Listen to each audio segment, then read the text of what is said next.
Hey guys, Tbull here. Today we're going to be breaking down the top destroyers at each tier. We did this recently with the tech tree ships, the ones that are in the game that you can research, but now we're going to be going over the premiums this week. Going to start off with destroyers. A couple things to point out, of course. This is a subjective list. Everyone's preferences when it comes to ships and play styles is going to differ, of course. So if you think I'm missing something or you disagree with me, let me know in the comments what you think I got wrong. And then I want to point out, when I'm making this initial batch of best premium videos, this is early 2021. So if you see this in the future, you should understand we just finished the aircraft carrier test event, the first one. So we don't actually have carriers in the game permanently. So I'm not really taking into account the ability of any of these ships to counter carriers. And of course, there's going to be more premiums added as time goes on. So we'll probably update this list as the game continues to develop. But for now, these are going to be my picks. Tier 3, you can see here, we got the G101. I got the alpha version. I think the regular version, I believe, was a campaign reward ship for Christmas, like a mini campaign a couple Christmases ago. I might have been mistaken about that, but typically if you see a G101, the player's been around for a while. It's a fun ship to play. It's got the forward-firing torps that the low-tier Germans have. Really good concealment, and, the guns are decent. They're not, it's tier 3 destroyer guns. I mean, there's only so much you can expect, but, overall, it's a pretty fun ship to play, and, of course, it basically wins by default anyways. But if you're looking for tier 3 and it's available, generally I think it would be a pretty fun ship. It's not my all-time most played ship by any means, but I'll take it out for a spin once in a while, and it's usually a pretty good time. Tier 4, now, of course, everyone's going to be saying to themselves, kamikaze all the time, all day long for tier 4. And kamikaze is one of the top torpedo threats in the game, of course. Great concealment on the ship, great fast firing or fast reloading torps, very fast in the water, hard hitting. There's not a lot that you can't really like about the kamikaze when it comes to being a torpedo boat. But, it's not as strong as the Okhotnik, in my opinion, because kamikaze, lowest HP at the tier for destroyers, certainly for any ship at that tier. And the guns, not the best. So if you get into a situation where you're getting bullied by another destroyer that knows what they're doing, or you get caught by any sort of surface ship, you can kind of get blasted out of the water. So kamikaze, very good at what it does, which is kind of the silent assassin torpedo boat type of a game style. But if you're in rank trying to dominate, objectives or trying to run any other roles, counter-destroyer roles or anything like that, kamikaze, not as versatile. Okhotnik, kind of a goofball ship, but it's a lot of fun to play, and it's very strong. They basically packed as many guns on there as possible. The AP is solid. This is a very good ship if you're ever encountering hit X amount of citadels per game, which is a common challenge that wargaming does for campaigns and stuff like that. So valuable in that regard. Torpedoes, you got 4 launchers, 12 torpedoes per salvo, essentially 48 or 47-second reload on my build. So yeah, they're close range suicide, low tier Russian destroyer torps. But if you get in position to use them, whatever you're launching them at basically is going to go down unless they experience a miracle, because you got 12 torps coming at you. That can be difficult to deal with. Mobility wise, not the best, a huge churn circle at the tier, but it is what it is. Concealment, you're not going to win any awards either. But overall, at Okhotnik, I think it's extremely strong if played well, and it's a lot of fun. It's just kind of a goofball ship that actually does really well. The other option, Gramiyashi, that's the first premium, I think. Yeah, it was part of the Founders Edition, so I've had it basically since the game launched, and that's a fun ship as well. I just don't think it's quite as strong, but it's different in that it's got torpedoes that you can launch from stealth, which is unique for a low-tier Russian destroyer. It's just the turret traverse on that ship is pretty awful, so that can be tough for newer players to deal with. Jumping into tier 5, clear-cut winner here is the T-61. I think pound for pound, the T-61 is one of the best ships in the game. But for tier 5 destroyers, it kind of takes the cake, no doubt about it. It's pretty good guns. It's got the awesome smoke sonar combination, and the torpedoes, you got a quick reload. I think it's, what's the reload on it? Just 68 seconds on my build, and that's, not with the blue build, which I think it brings that down to even like 40 seconds or something like that. But very quick reloading torps to begin with. Not the hardest hitting torps, but versatile. So it's like a very good middle of the road type of a destroyer. This is kind of the king of capturing objectives, which means it's an awesome ship to run if you got a tier 5 ranked season. You know, I would recommend that anytime when you're playing destroyer there. And that's, if I ever play tier 5 ranked solo, that's the ship that I'll take out there. So very good in terms of what it can do. If you understand how to play the smoke sonar combo, you should be able to dominate the destroyers and just kind of dominate the game that way.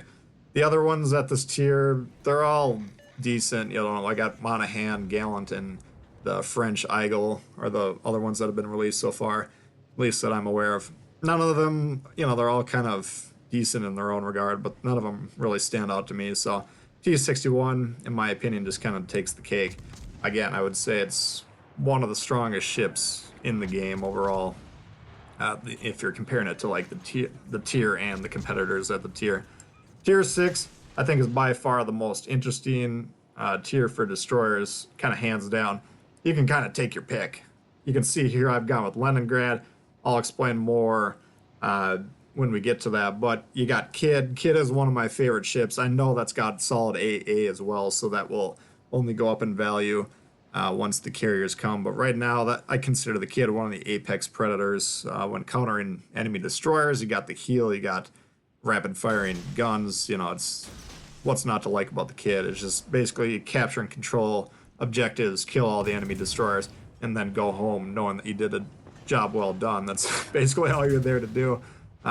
Benham, that was a campaign reward ship. That one's kind of trash. You got 1 million torpedoes, but they are like, they only do like 9,000 damage, which is ridiculously low. It's half the damage of the Terrible, for instance. So I don't really enjoy that ship. I usually see people that are playing it kind of forcing it into situations that it's not going to do well, and just to get the torpedoes off. And typically I tend to find the Benham to be almost a liability in the game. So if it ever does come back, I would probably not recommend getting the Benham personally. Asashio, it's kind of a major torpedo threat, but overall I don't think that's necessarily the strongest ship either. Kind of has the same problems that the kamikaze does in terms of defending itself with the guns, the ability to defend itself with the guns. But, you know, at tier 6, when you got radars and you got hard-hitting ships, you know, a lot of dangerous destroyers as well, you can kind of get in trouble with that ship. So kind of one-dimensional. Can be fun to play. I'm not saying you can't have great games in the Asashio, but one-dimensional. And as you're getting into tier 6, the game begins to be quite a bit more complex. Cossack, it is what it is. I haven't really played that since it's been buffed, actually, but I found that to be a middle-of-the-road one. Z39 is a very strong contender. That currently has the best sonar on any destroyer in the game, so the ability to, again, control domination mode objectives is kind of second to none. Also very good torpedo threat on that. Terrible. A lot of players that play, like really dedicated destroyer players, tend to really love that ship. I don't think it's the easiest to just pick up and play for the casual player, but if you're like a really solid kind of person that focuses on destroyers a lot, that can be a very, very dangerous ship. Extremely hard-hitting torps, you know, good guns, speed. You know, the problem with it is you don't have the smoke, which makes it a little bit more difficult. Ognavoy, another tier 6. That one currently isn't available. It was kind of like a special event ship that was hard to get. I didn't actually wind up getting that one. I was too busy at the time to do whatever it took to get it, but I do miss that ship. That was pretty solid. So if that one becomes available again, I'll probably go out of my way to get that. The Biscuit, the Polish tier 6 Bajskowiska, that's a pretty solid ship as well. I've always enjoyed that. That was one of my first premiums, and that was one of my most played ships early in the game because I was using the tier 6 premium to make money. So keep in mind, tier 6 is kind of the sweet spot for making money. If you don't have premiums, by the way, the sweet spot is tier 5. That's what you want to grind, whatever you're good at tier 5 to make money. But if you got a tier 6 premium, that's where you're really gonna shine. So Biscuit, solid. Leningrad, though, is my pick. It's just overall extremely solid and extremely good. Like, usually when I go out in the Leningrad, I have a very, you know, high scoring game with it. You got really hard hitting Soviet guns, Plus, you got functional, pretty good torps. I mean, they're a little slow in the water, only 60 knots, but you got 8 kilometer range on them, and they hit pretty hard, just over 15,000. So, not a lot to not like. I don't have it set up for concealment, so you're going to get outspotted by other destroyers. But if you understand how to play in those situations, that shouldn't be a problem. You can really bully other destroyers and kind of ruin their game. So, Leningrad is my pick, but again, there's probably 3 or 4. Kid was almost, taking the cake for me. Z39 and Terrible. I think you can pick between those 4, and I wouldn't really disagree with your assessment there. And of course, tier 7, we got the Udachi, infamous type of a ship. Now, as of right now, this is the only destroyer at tier 7, premium destroyer, so it wins by default. But Udachi is one of those ships where, when played well, it's probably one of the best ships in the game. But usually when you see a Udachi on your team, you're like, oh no, this is a disaster in the making. Very, very easy to not play it very well for whatever reason. So Udachi, again, if you're good at the Udachi and understand what to do with it, it can be lights out. It's one of the elite torpedo threats in the game. You got the Screaming Torp option, which reduces the range, but they're extremely fast, hard-hitting torps at tier 7. So that's how I run it with the shorter range torps. You got, good everything about it. Concealment, of course, is top shelf. And then the problem that a lot of Udachi players have is they don't understand the guns work. I mean, they're very hard-hitting guns, and the reload isn't that onerous. 7.5 seconds, you can compare that to like Z23, 6.7, 6 seconds on the Fantastic. So the guns work, compared to the Kagero, same reload. But a lot of Udachi players just refuse to use the guns, and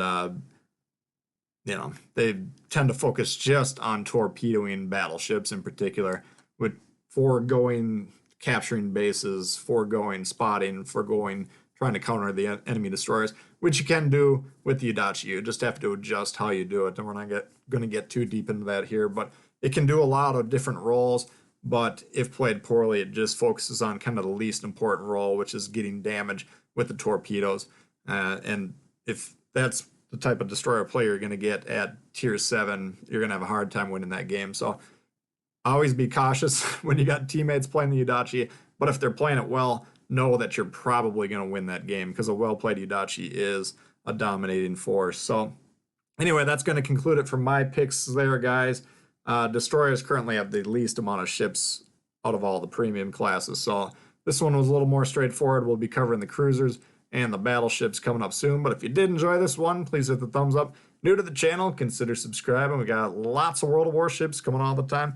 Let me know what you guys think in the comments. Did I get them right or did I get them wrong?